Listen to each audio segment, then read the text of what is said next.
भगवती श्री सरस्वती माँ। या कुन्देन्द्रतुषारहारधवला या शुभ्रव्रस्तावता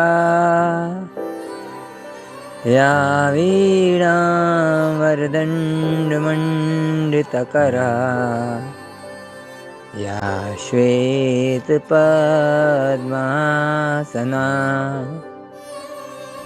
या ब्रह्माच्युतशङ्करः प्रभृतिभिर्देवैः सदा वन्दिता सा मां पातु सरस्वती भगवती निःशेषजाड्यापहा।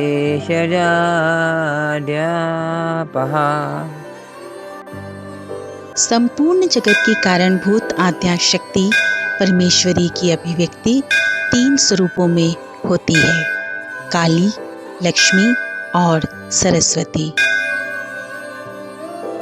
पूर्व काल में जब शुंभ और निशुंभ ने इंद्रादि देवताओं के संपूर्ण अधिकार छीन लिए, तब देवताओं ने उन दोनों दैत्यों के अत्याचारों से मुक्ति प्राप्त करने के लिए हिमालय पर जाकर देवी भगवती की अनेक प्रकार से स्तुति की। देवताओं की प्रार्थना पर भगवती पार्वती ने प्रकट होकर उन्हें दर्शन दिया। पार्वती देवी के शरीर कोश से उसी समय सरस्वती देवी प्रकट हुई। पार्वती देवी के शरीर कोश से प्रकट होने के कारण ही सरस्वती देवी का एक नाम कौशिकी प्रसिद्ध हुआ। उन्होंने शुंभ, निशुंभ तथा धूम्रलोचन आदि देव शत्रुओं का संहार करके देवताओं का संकट दूर किया।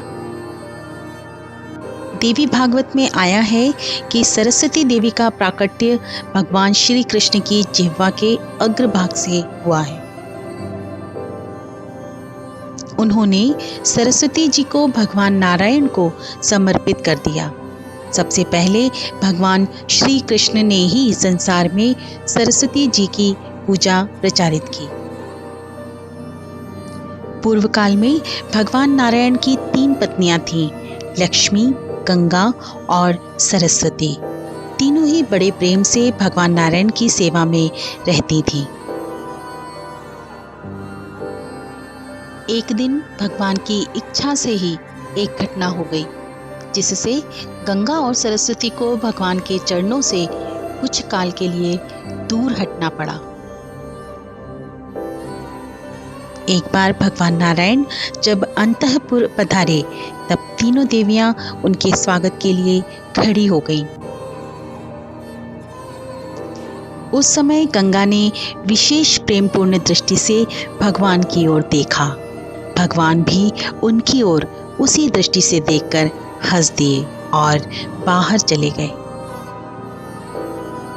सरस्वती जी ने गंगा के इस बर्ताव को अनुचित बताकर उनके प्रति आक्षेप किया और अंत में दोनों देवियों ने एक दूसरे को नदी होने का श्राप दे दिया।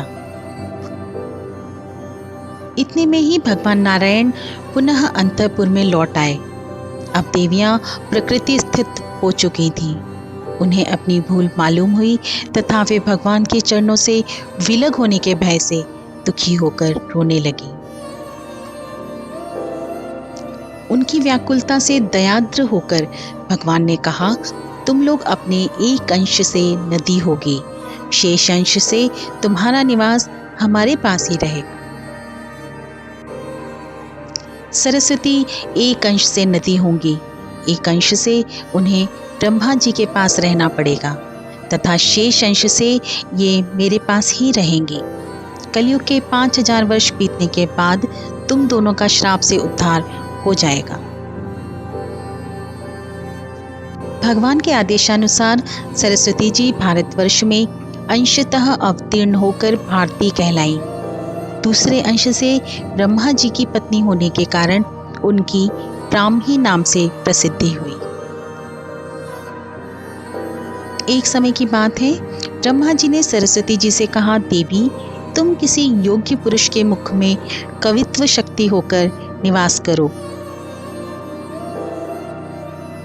ब्रह्मा जी की आज्ञा मानकर सरस्वती जी योग्य पात्र की खोज में निकली।